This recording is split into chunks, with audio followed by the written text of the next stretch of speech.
Welcome to Community Conversations, where we bring you fascinating discussions with local leaders about topics that everyone is talking about.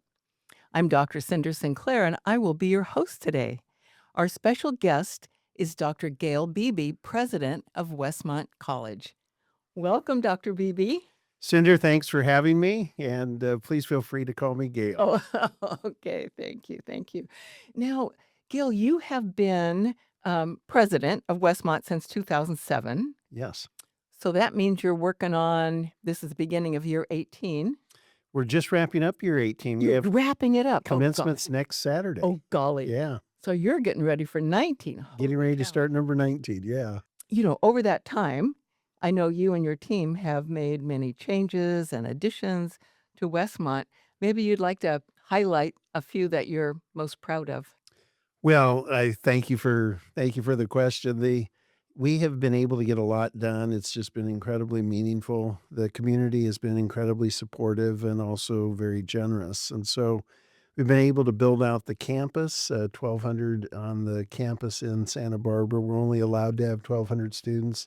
But we've also been able to expand downtown, and just a few blocks away from where we're located right now is our Westmont downtown campus, two buildings. Our Westmont Groton House nursing program Mhm. is delivered there, and that's just been a wonderful partnership that's recently started. We're already producing nurses for Cottage Hospital and other healthcare providers in the community, and we're just grateful for the opportunity to do it, largely because of the generosity of the community. Mhm. Speaking of which, you've also raised quite a few funds for the college. Well, and it's a great partnership. We have a wonderful team, and I love working with our advancement team. They're tireless in the pursuit of things that will actually help grow the college, and Mhm. we exist for the public benefit. And so, as a nonprofit entity, everything that we do is meant to serve the educational purposes of the community, and nursing has become just one of those, but we've recently started an engineering program. We're now really in our fifth year with engineering. We went from 0 to 54 majors in 5 years, so we're really pleased with that. We've started a data analytics program Mhm. that's a blend of math, computer science, and economics and business. That's been a huge success. And so we've moved into areas that include our traditional liberal arts foundation, but also our integrative majors that allow us to really kind of be on the cutting edge of new knowledge and new Yeah. discovery.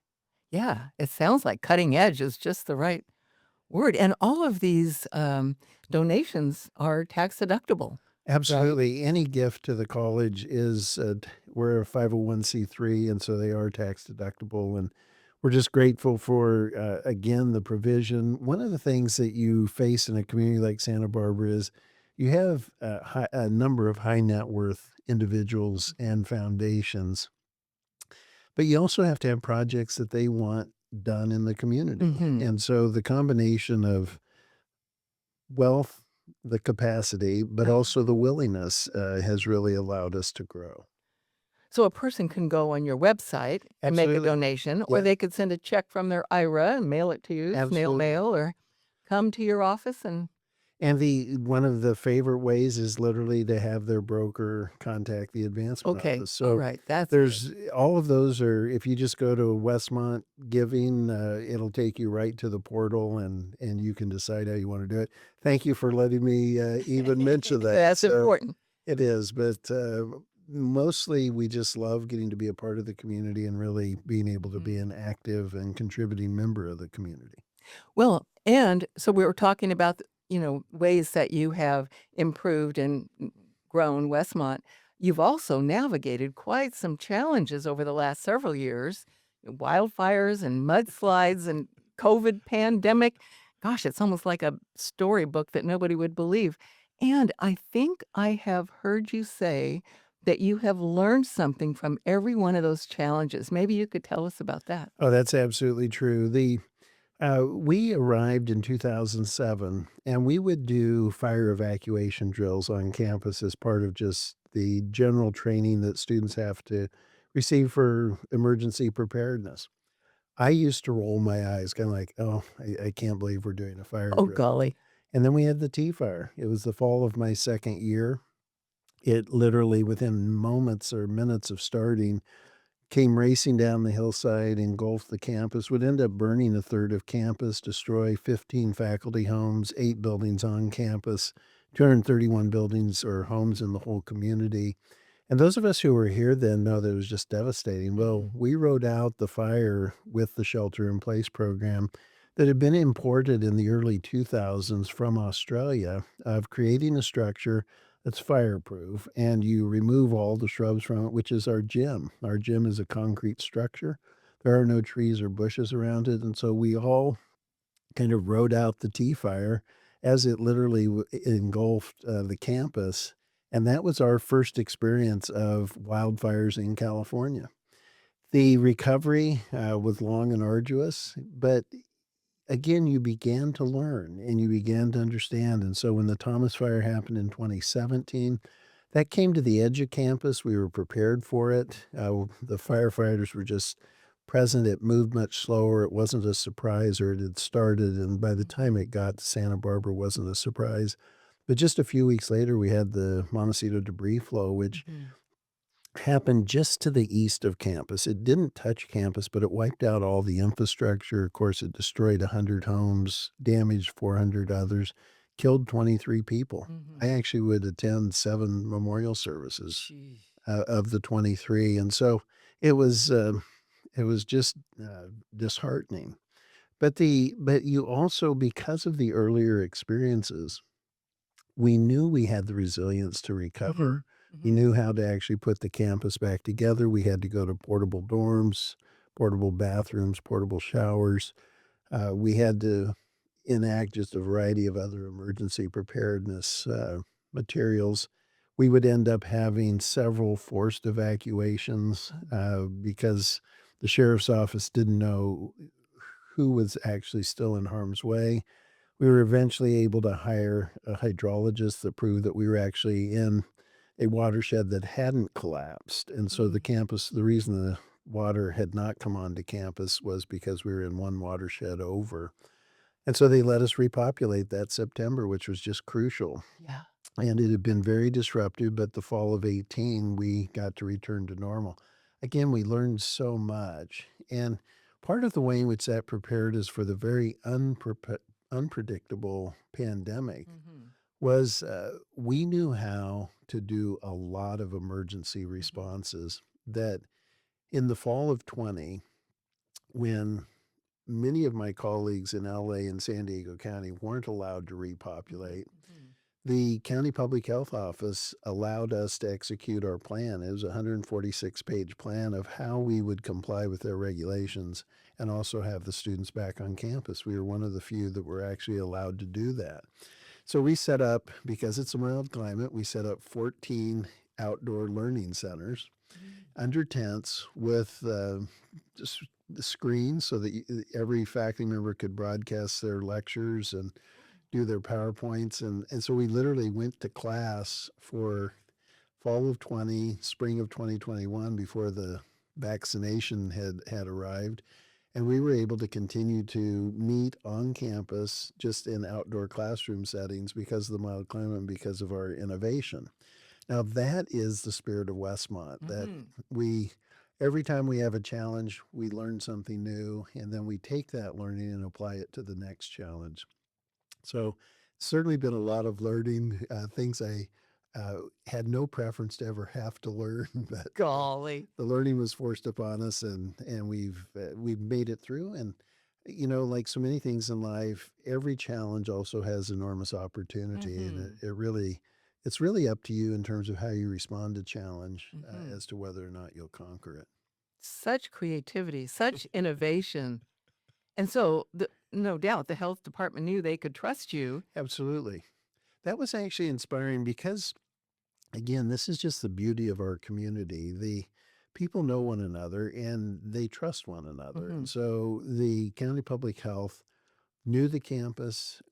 In fact, one of the senior leadership members of the leadership team at the county lives near campus and even Mhm. exercises on campus. And so they knew we had a lot of land Mhm. per student.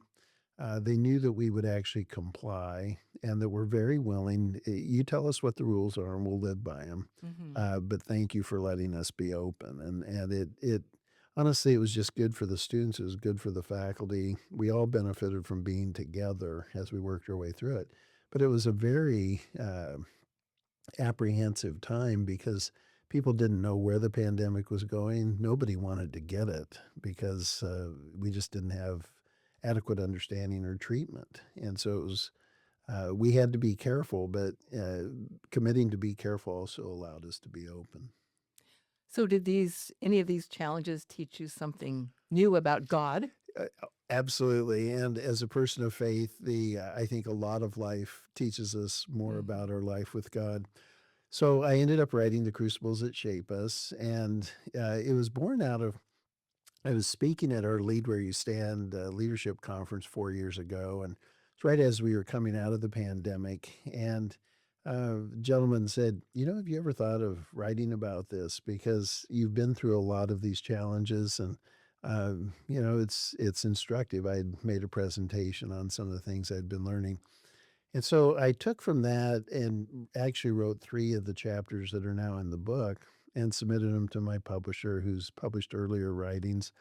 And she was very, very positive about, the prospects, and also found herself in the 3 chapters that I had written, and so Interesting. well, which I think is what captivated her with the idea of the book, and so I take 7 chapters to talk about what I have come to understand as 7 dominant challenges we often face in life, Mhm. and they have unique features to each one that impact you if you're in a leadership responsibility, and so I look at them through the lens of both a normal human being, but also a person who has responsibilities to lead an organization where you see these impacts on yourself, but you also see the impacts on members of your Yeah. organization. And so, I mean, I have to say that Crucibles That Shape Us, I read that multiple times already. Thank you, Cinder. I have highlights everywhere and little stars and things. And so I think I remember that chapter 6 is, about human suffering, and Very you much. and particularly like that. Maybe you wanna just highlight Well, that a little bit. the of the books I've written, this one has the most of me in it, if I can say it that way, in that it is very biographical, if not autobiographical. Chapter 6 is really all of us experience suffering and really view suffering in many ways as frustrating human desires and often devastating to us emotionally and Mhm. intellectually. And so I actually tell the story of my own journey with the problem of evil and suffering, and it starts with favorite pastor of mine that died when he was 32. It was a tragic accident on Mount Hood. If you grew up in Oregon, as I did, even though I grew up in the city, you work in the woods. I worked for International Paper Mill one summer to put my way through college and worked in the cabinet shop other summers. But a widowmaker is a tree that's standing but has actually died, and it breaks apart and comes down and crushes people. And these kinds of accidents happen periodically when people are hiking or in the woods. And his favorite pastor was up at a ranger station on the slope of Mount Hood. It was a popular place to get firewood. Got into a widowmaker, it killed him, leaving a wife and 4 small children. Oh my I gosh. was in my first year of seminary, Mhm. preparing, and when this happened, and I had gone to Princeton Seminary because my pastor had gone to Princeton Seminary, and I just had been so impacted by him. Well, it was really interesting because that experience of just kind of crisis trauma and suffering led me to meet Diogenes Allen, Stewart Professor of Philosophy at Princeton at the time, and he began helping me work through the problem of evil and suffering and how you could make sense of a loving God having created the world while experiencing such wrenching emotions and experiences. Well, I found it incredibly helpful. Mm. And he taught me so much about the nature of faith, the right use of reason, that there's a reasonableness to Christian belief that differs from being able to prove the existence of Mhm, God. mhm. And he started me on a path that continues to this day of really trying to sort through how you make sense of life and your relationship to God in the midst of life. And so I found that just really helpful. Mhm. Well, 7 years later, and quite quite sadly, my dad, who I just adored, Mhm. he died quite suddenly of a heart attack. Mm. And I realized as I worked my way through it that I was not devastated intellectually or spiritually.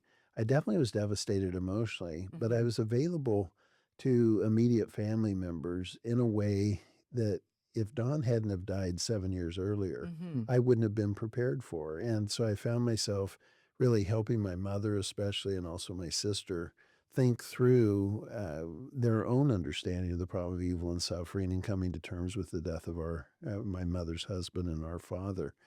And I just that was part of my growth of Mhm. recognizing that if you can learn how to make sense of your suffering, you often make sense of suffering through community. Mhm. When you find that others have suffered similarly or identically to you, it actually helps you feel like this is not an isolated experience and you Yeah. begin to understand it.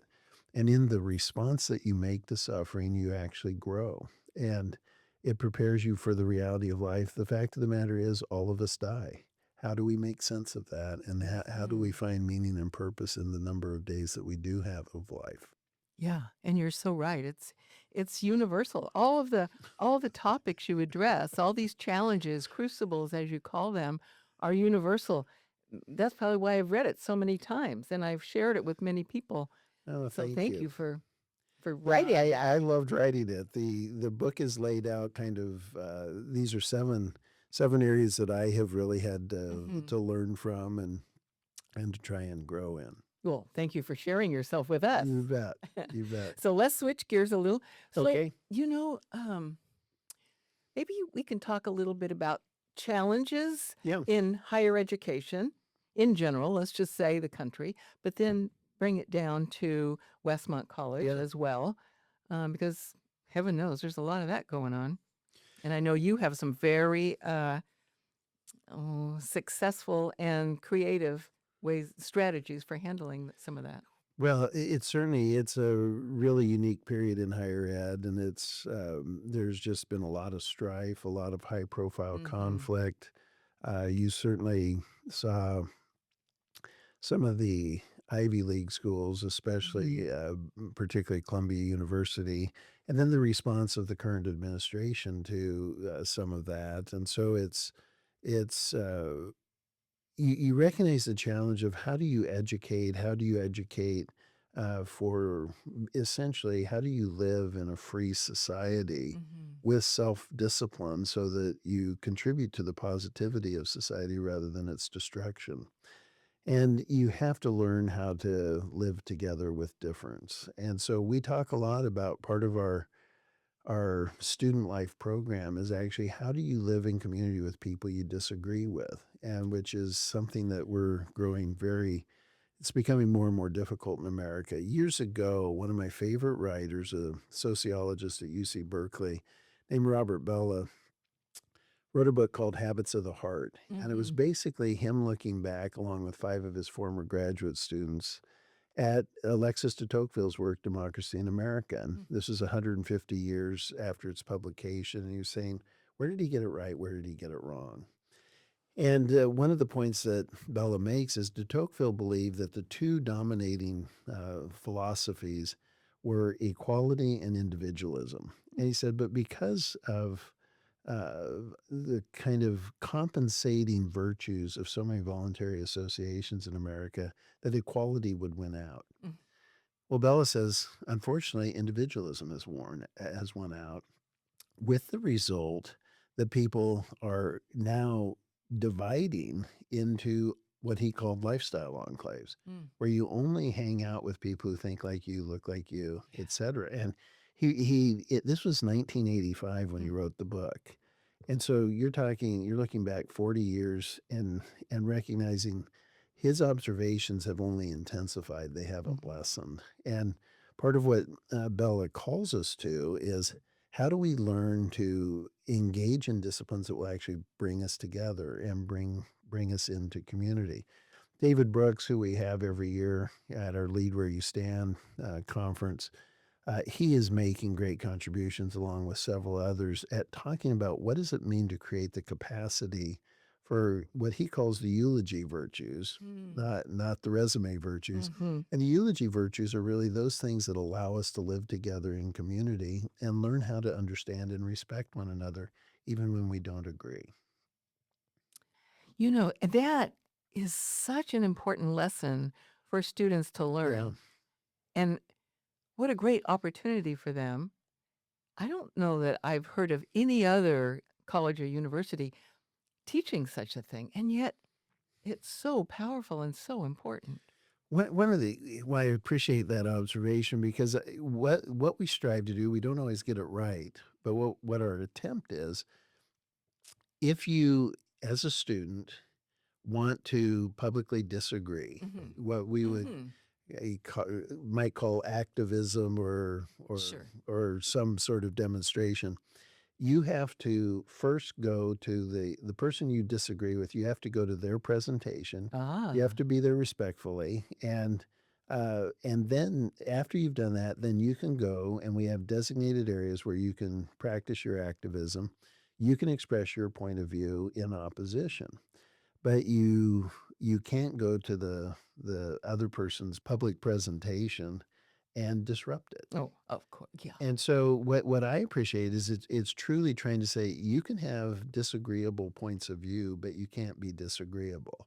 You Mhm. have to learn to live together with difference. And I think that that is just an important virtue that is in decline, but it's something that I hope we can bring back. Yeah. Teaching the students to respect each other Yeah, and each other's differences and absolutely. kind of open their mind to a way of looking at things differently. Well, one of the people that we've had, Daniel Kahneman, a famous behavioral Mhm. psychologist, and won the Nobel Prize for the basically the defining reality of behavioral economics. He has this acronym that stands for "What you see is all there is," and I actually use that in chapter 1 of The Crucible of Mismeaning, and he said the so many of us have the tendency to show up in a situation and believe that we can just fundamentally understand the situation by intuition. Mm. He said the reality is we almost never can understand by intuition. He said the instead of just saying, "Yeah, I totally understand what's going on here," our first instinct should be to say, "What can I not see? What am I unable to understand that Mhm. might be going on here?" And he said, if you can just make that kind of initial pause, Mhm. it will allow you to awaken to what are realities at play that I wouldn't have noticed and begin to learn to look and to see rather than to just assume that you understand. That's what we want to teach our students. How do you actually have enough humility Mhm. to say, I don't understand everything. I don't understand everything that's going on here. What is going on here that I may not have the capacity to understand? And it gives you this inclination to give other people the benefit of the doubt, Mhm. which is also something that we think is a virtue that Yeah. is in decline, but is so necessary for really Yeah. human flourishing. Important life lesson. Yeah. I'd say those students that get to go to Westmont are pretty fortunate, as are their families. Well, thank you. So, Gail, so I know you work with your team. Yeah. How do you keep your team focused on a common vision? Well, we work hard at it, and I love every member of our team. We have a great team. The Some of them have been with me the entire time that I've been a president. Our chief financial officer, Doug Jones, all 25 years I've been a president. He's been the Wow, that's saying something. 7 years at Spring Arbor, 18 years at Westmont, and Reed Sheared 22 years, and then Irene has been with me since 2017. Kim is just in her third year, but settling in and just a great part of the team. And then we're in the process of hiring a new VP of student life. Hmm. But the team has really we do the team works well together for a variety of reasons. One of the disciplines we have is we have what we call the E-Team Covenant. Mm. And the E-Team Covenant is basically our public agreement of how we'll be as a team. And it includes things like if you're not at a meeting, we won't talk about your area. And so every part of the E-team covenant is meant to be, how do you instill trust? How do you build trust? How do you build reliability? And we don't talk about unlimited transparency, we talk about appropriate Mhm. transparency, that there are things that you just can't disclose because Mhm. you have legal responsibilities that prevent it. Sure. But where you can be open and transparent, then you have the responsibility to be that way. So we start every year with a 2-day planning retreat. We consolidate and integrate our goals, go to work. Halfway through the year, we have what we call our mid-year recalibration retreat. Where are we on track? Where are we not? And then we have our end of year assessment of how we did as we get ready to launch the Mhm. next year. Meanwhile, we meet every week as an executive team. I meet regularly with each member of the team one on one, usually in 3 or 4 week Oh, okay. increments. And there's enough conversation so that we stay in touch with each other. Of course, they obviously have my cell number and Mhm. have Mhm. instant access to me. And I really was deeply influenced by Steve Sample, who was the president for many years at USC. He was a key mentor. And then Red Poling was the former chair and CEO of Ford Motor. He was on my board at my institution in Michigan. And those two were especially effective at both selecting outstanding talent for their executive teams, Mhm. but also empowering them so that each member of the team felt ownership of their area of the Mm. organization. And I think that that's a key. Yeah. That I really try to be conversational, not punitive or Mhm. retaliatory in any way, but be conversational in terms of what's going well, where do we need to make adjustments, and where can I be of help? And then to let the VPs literally work in a way that gives them a lot of responsibility for each area of Mm. success. And so they feel a great deal of pride in the work that we've done together. Obviously, there are always areas where you have to work things out, and it requires that you have members on the team that are committed to Mhm. community and committed to conflict resolution and aren't just by their nature or temperament disruptive. Mhm. That is so great. A lot of people could take a lesson from that. So let's talk about students. Yeah. A lot of times, I'm sure you hear this all the time, but I hear it a lot. Students um, will be confused. I don't know what I like. I don't know what I want to be. I don't know what I should major in, what I should study. When and to that student, it probably feels like I'm the only one. I'm embarrassed because everybody else seems to have a plan and I don't have one. So, what do you say to students who say, "What I don't know what I should do." Well, I love meeting with students, and right before I came down for this, I ended up having lunch with a student, an early lunch, and Mhm. he's a week away from graduating. He's a double major, and he's still not sure what he Oh wants to do. gosh. So he's going to take a year and think through it, probably go to grad school, but also experiment with some things. And you actually have two types of students that show up anymore, and one is the student who knows exactly what they want to do, Mhm. and the other type is they're not sure of anything, and they really want to explore. And so you have those two main types that are now showing up. And the what we try to do is we actually try to get them to go through, we have several resources that will make assessments of you. Mhm. Oh. What are your personality traits? What are your vocational aspirations? What are your vocational capabilities? And these are meant to be suggestive, not conclusive. People are Mhm. sometimes put off by the idea that, a test could somehow give this guy. Yeah. It's really meant to reflect back. Who are you and how can you understand that? And in that you begin to get hints. And then we have a very virtually every student is required to do some type of internship. And what we have discovered is that the internship is often a sorting out, and in many cases, it's what leads to a first job. Mhm. And so we want you to go through the assessments. We want you to sign up for your internship. We want you to have an experience of applying things that you learned during your coursework in one of the community organizations in which you serve. And we have found those combination of activities, both curricular and co curricular, to have really been effective at helping students begin to get a determination of what they should pursue. Now, 96%, and this is a stat that comes both from student life and from our vocational education program. 96% of all Westmont students graduate either going on to a job, Mm. a first job that they experienced as a result of their internship, Mm. or they get into one of the top three graduate programs that they Mhm. applied to. And so we feel very good about the success rate of our graduates in terms of going on either to a first job or to a graduate program of their choosing. Mm, and so then when they're in an internship, they can also ask themselves, "Do I like this or not?" Exactly.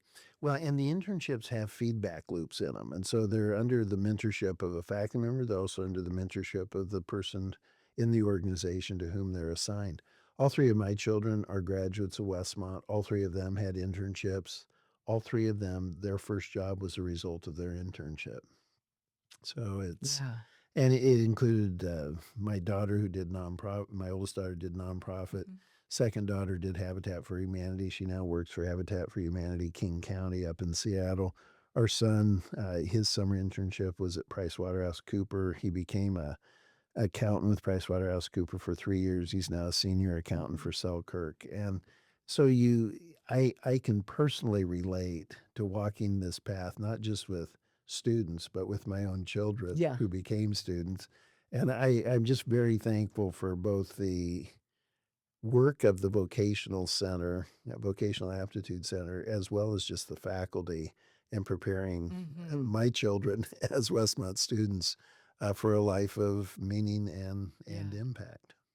I have to say over the years, I have had the pleasure of having several Westmont interns, like Oh, when I was at Girl fantastic. Scouts and other Oh, places, and fantastic. everyone, I was so impressed with them. Oh gosh, thank you, Cinder. No, Yeah. well, we do think that on the whole, the quality of students that come to Westmont and the quality of the education they Mhm. receive at Westmont just really prepares them for a great life of contribution and leadership. Mhm.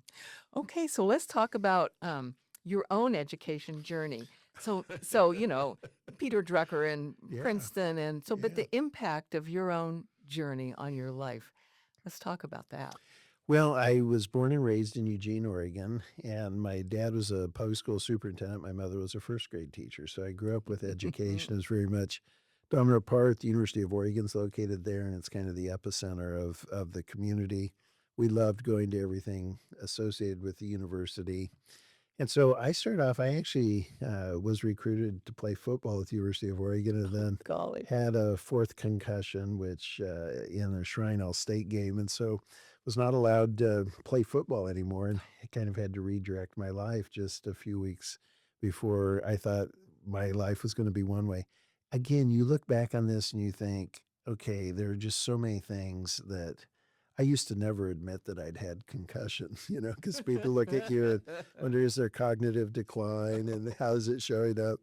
And certainly long before the concussion syndrome had been identified, my medical doctor just said, that you've had too much head trauma. And so, and I'm honestly, I look back and I just say, you know, thankful that he in 1977 was willing to say no more. Yeah. And so I competed in small college athletics, which I have just always loved.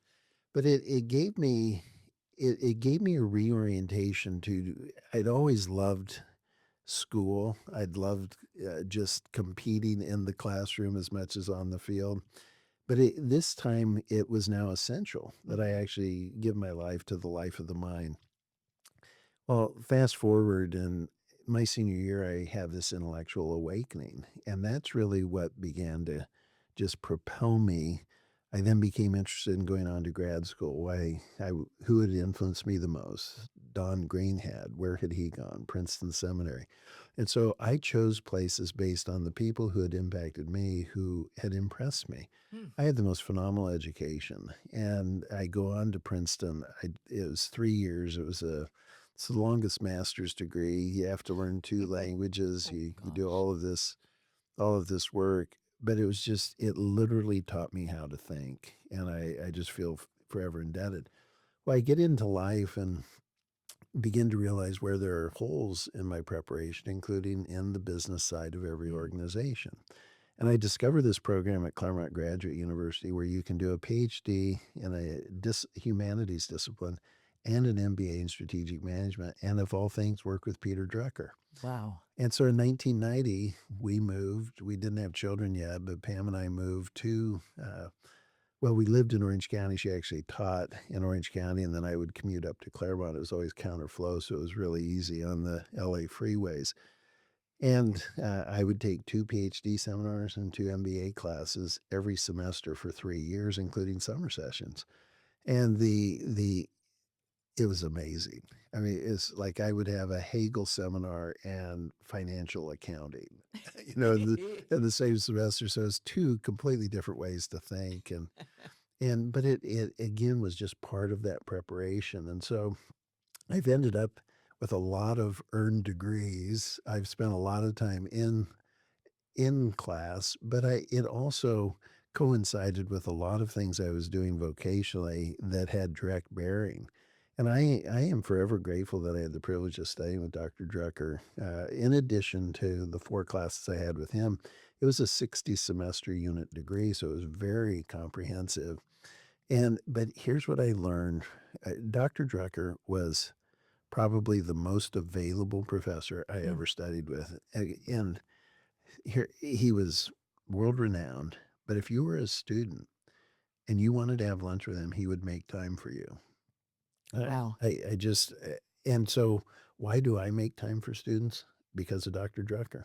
I know what it felt like to have questions, to really want to probe, and to have somebody in your life that you wanted to know how they had thought through this. In fact, part of the conversation today with this student was just sorting out what should be the next step Mhm. as life unfolds. And Drucker, even then, Drucker said, "I can't teach you all that you're going to face during your career, but I want to teach you how to think through all that you're going to face in Mhm. your career." And that's what I hope is part of my life lesson is my giving back is teaching the next generations how to Mhm. think through the challenges they'll Yeah. face. And that's what I learned from all of my education. And that's exactly what you're doing. I hope so. I totally hope so, and I in many cases believe so. Yeah. And so I know global leadership and education Yeah, are two of your favorite subjects. that's very true. So maybe you want to tell us about that, why they're so important to you. Well, this in from 92 to 2000, I worked in LA at another institution, and I was so struck with that actually that assignment was both undergrad and graduate, and the graduate program drew me into many of the expatriate communities that make up the greater LA community. And I had never lived in a place like Los Angeles where it literally had all of these immigrant communities, Hmm. and to understand them you had to understand both their life in LA, but also their country of origin. And so I it just absolutely opened me to, wow, what is going on around the world? And Hmm. these are such different immigrant communities.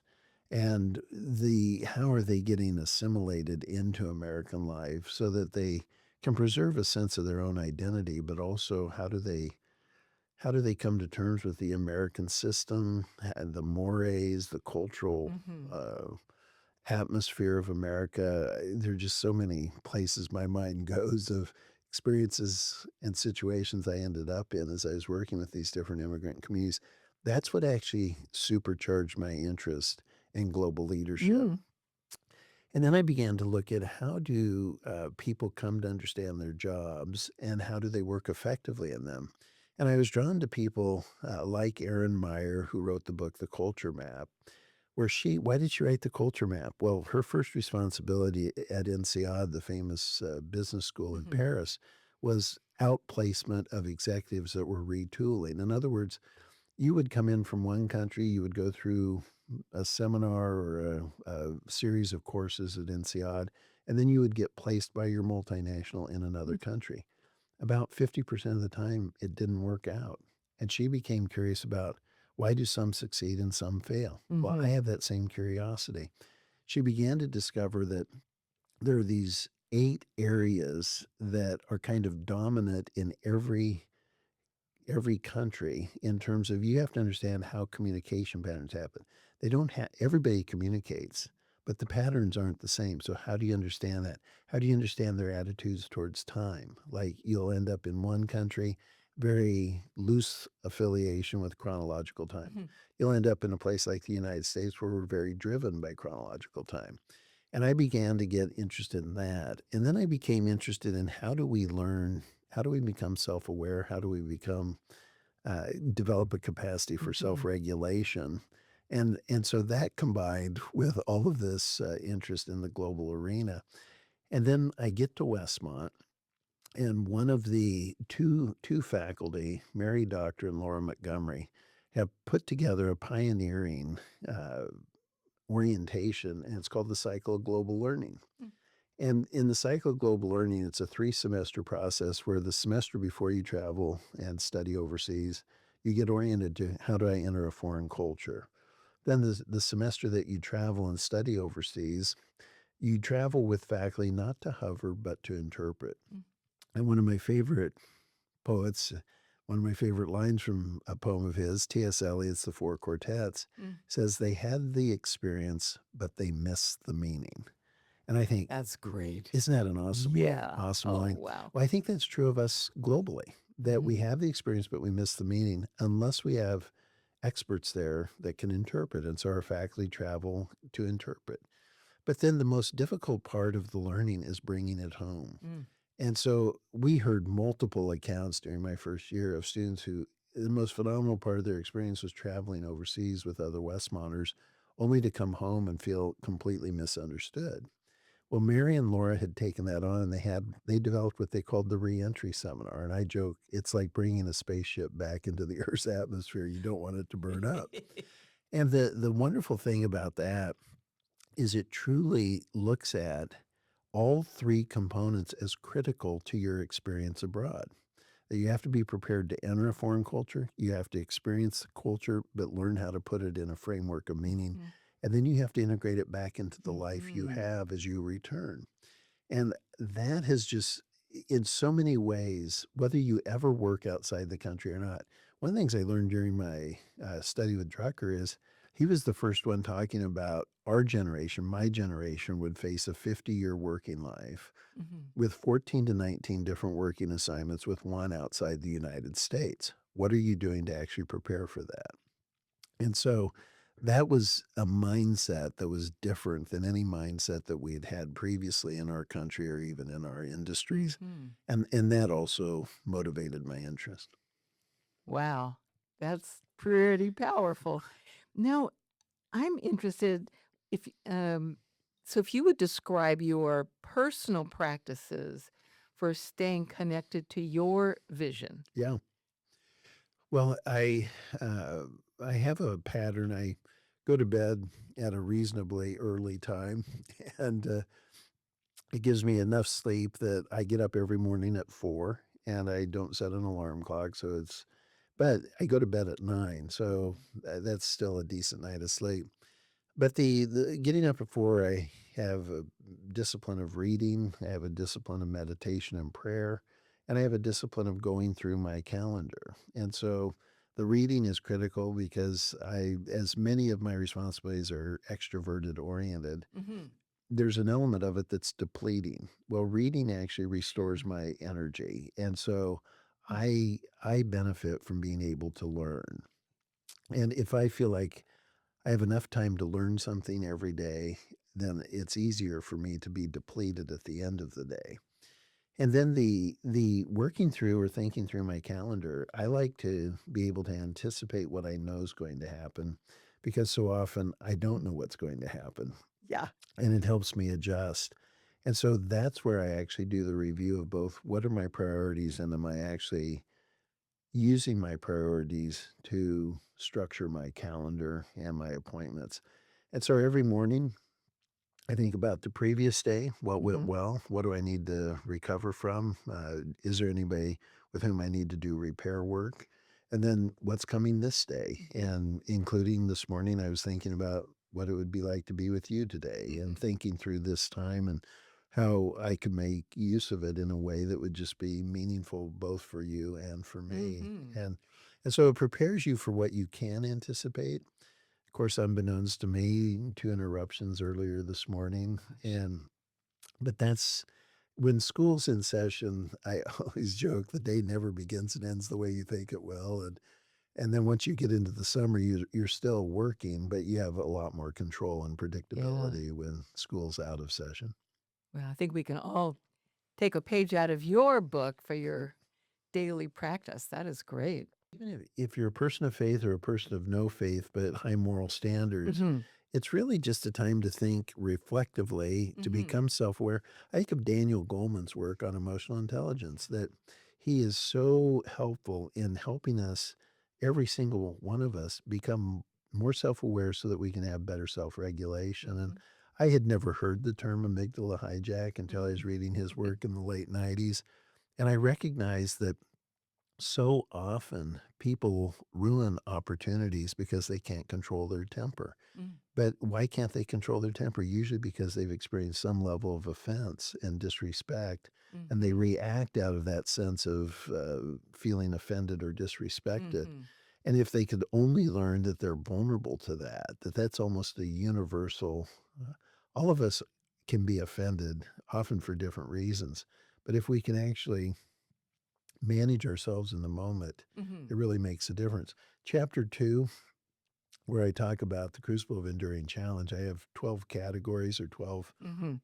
a Yeah. list of 12. And one of them is I've never gotten in trouble for things I thought but didn't say. And I just find that so often to be the case. If you can avoid making career limiting mistakes by just controlling your tongue, it allows you to actually come back to situations in a much Mhm. more constructive way. Very wise advice. So you have served on boards over the Yeah, years, and so yeah. I'm interested in that, and your rationale for doing that. Well, the as an organization that benefits and relies on volunteers ourselves, we have a completely volunteer board at Westmont, and we ask a lot of them. Mhm. And so I think when you work in an environment like I do that relies on volunteers, you should be willing to be a volunteer. And so Mhm. when I've been asked and when my schedule would permit, I have tried to be responsive. I was on the Santa Barbara Symphony Board for Mhm. 9 years. I'm currently on the board of Oaks Christian School down in Thousand Oaks, Mhm. Westlake Village. Our children actually went to Providence for Mhm. high school here in town, and although I've never served on their board, we've had a lot of activity and Mhm. interaction with them, and really appreciate the work and have volunteered a lot there. And so we try to also be both individual and as a married couple to give back in the community in a variety of ways, all of which are volunteer Mhm. ways. Mostly because, well, certainly it's a value that we carry, but also we just know that we benefit from that Mhm. same spirit in other people and want to That is reciprocate. so true. Good for you. I mean, as busy as you are and you realize how important it is to make time for that. It really is, and the Pascal is my favorite philosopher, and he has this line where he says, "Respect means putting yourself out," and what he means by that is extending yourself, Yeah. and I think that volunteering in other organizations is a way in which we show Mhm. respect for them. Yeah. And for our community. Absolutely, absolutely. So tell us about, Westmont Downtown. I think a lot of people are curious about that even though it's been there for a while now still. Well, it's really taking off, and we're excited about this, and it's really taken off with the Westmont Groton House nursing program. So it's filling up all 4 floors. It's in the original Hutton Parker Mhm. Foundation, building. Tom Parker, who recently passed, was Yeah. just a great friend of the college. We are forever grateful for Tom, and wonderful man, sad to see him go, Mhm. and then we've more recently added the 29 West Anapamu building, which is the Keith Center, Mm. and that's actually undergoing renovation right now, and it will allow us to expand our nursing program as well as add other allied health. And then we wanna do some, unique focus on leadership development, Mm. so we'll be offering some, post-baccalaureate, work in, executive leadership, education, and also, global studies. And Mhm. so, That's great. well, we're going to leverage where we have unique, opportunities, and then we actually want to start, some sort of, content creation that will allow us to extend the reach and influence of the college more Mm. globally, and we haven't really decided what that will look like, but that's we wanna do local, national, and global, and so we're trying to really work through our strategies to do that in the best way that suits Westmont. I have no doubt that you will accomplish that. So what do you want people to know about Westmont? That is a wonderful question. Thank you for asking it. We are deeply committed to being great members of the community, and Mhm. it matters a great deal to us that the community understand the college, that they really benefit from the presence of the college.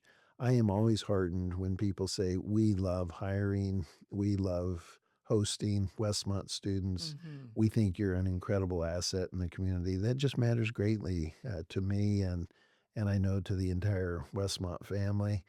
We are a close knit group, Mhm. and I love the way that we look after each other.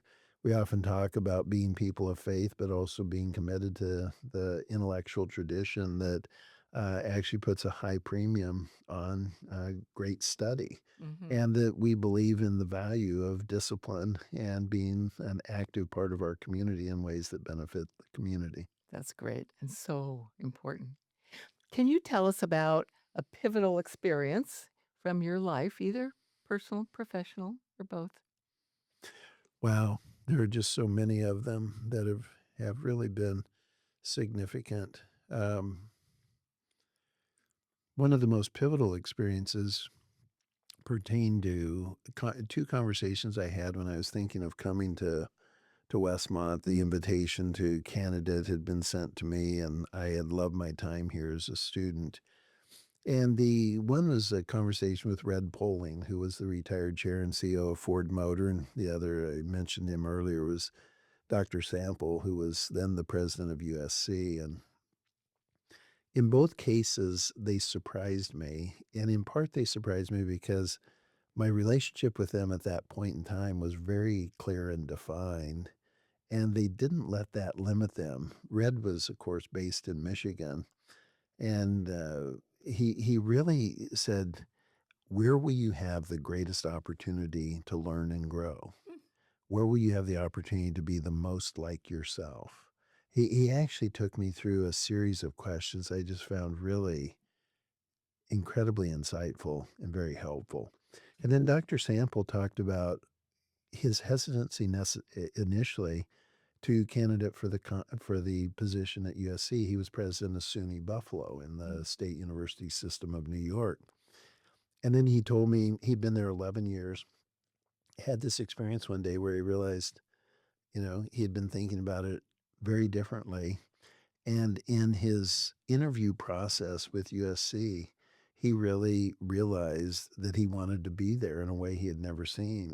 And so he encouraged that at least go for the visit, at least go to see, because you will be able to tell in one visit whether or not the best expression of yourself is there or not. Well, we came and and it literally activated my imagination. And that's what I've come to see is I do have a disciplined approach to how I evaluate opportunity. But one of the ways in which I was a new discovery for me was to have my imagination activated by, okay, this is a place that not only where you could dream dreams, but you could actually fulfill them. Mhm. And the something that's just amazing to me in our community is there are people of great ideas and great resources, and that combination is usually necessary in order to improve life. And That is, that is what I hope is our contribution as a college. Yeah. And so the discipline, which is your sort of natural way of approaching Yeah, life, is so important. And yet you tuned into your imagination, which was not absolutely. a normal Well, thing for you. the now that's a great observation because that's really what was a new experience for me was it had happened previously, but I hadn't understood it that way. Mm. And so the having that happen and also kind of being coached into understanding, pay attention to what how activated your imagination is by either where you are or does and Dr. Sample said this, you may visit and your imagination may activate for your current situation. Mm. Pay attention to that. He said when I visited, when I was at SUNY, came out to visit USC, I saw the SC opportunity in a completely new way. See if that happens to Mm. you. And so it was, again, in both cases, both Red and Dr. Sample, they gave me ways. They said it's not clear what you should do, but you'll be able to tell by exposing yourself and expose yourself to the opportunity at Westmont, and you'll be able to understand what you should do. And I found that to be so true. And trust yourself. Trust Trust yourself, yourself exactly. that you will know. Well, I what I discovered is that you think about something uh, occasionally, then you start thinking about it more, and then you kind of get overrun and you can't stop thinking about it. Or, gosh, if we went, we could do this and Mhm. that and that. And that's the activated imagination that once you experience it, it's actually hard Yeah. to do it any differently. So that's another lesson that I'm learning from you to intentionally surround yourself with people who are wise. Well, the I that is something that I've always valued, and I think was just I love being with my father. I loved just time with him, even in high school when a lot of high school kids separate from their parents. Mhm. I certainly feel differentiated from him, but I always crave being with my dad and love time and with him. And so it gave me a disposition to always try to learn in our faith tradition, men and women had equal leadership responsibilities. And so there have been a lot of mature female executives who have been willing to, in very appropriate ways, talk with me about their own careers and in some cases, painful experiences, hitting the Mhm. glass ceiling, et cetera. But the orientation that was really carved in me by my dad, of, pay attention to older people, they have more experience, they have more wisdom, Mhm. learn to respect that, not resent it. I think that I was raised with a disposition that inclined me to be willing to listen to others and figure out what fit me, Mhm. without being constrained by it, and I do feel fortunate to had so many, wonderful people speak into my life. Well, I think we in Santa Barbara are so fortunate to have you in our community leading Westmont College. What a blessing you are. Well, Cindy, you're very kind and encouraging. Thank you for that. It's literally it's my privilege, and I love getting to do what I get to do every day. So it's a great blessing for me as well. Well, and thank you for coming on TV Santa Barbara's Community Conversations to share all that with us. We appreciate it. Thank you. And thank you for joining us on Community Conversations. We'll see you next time.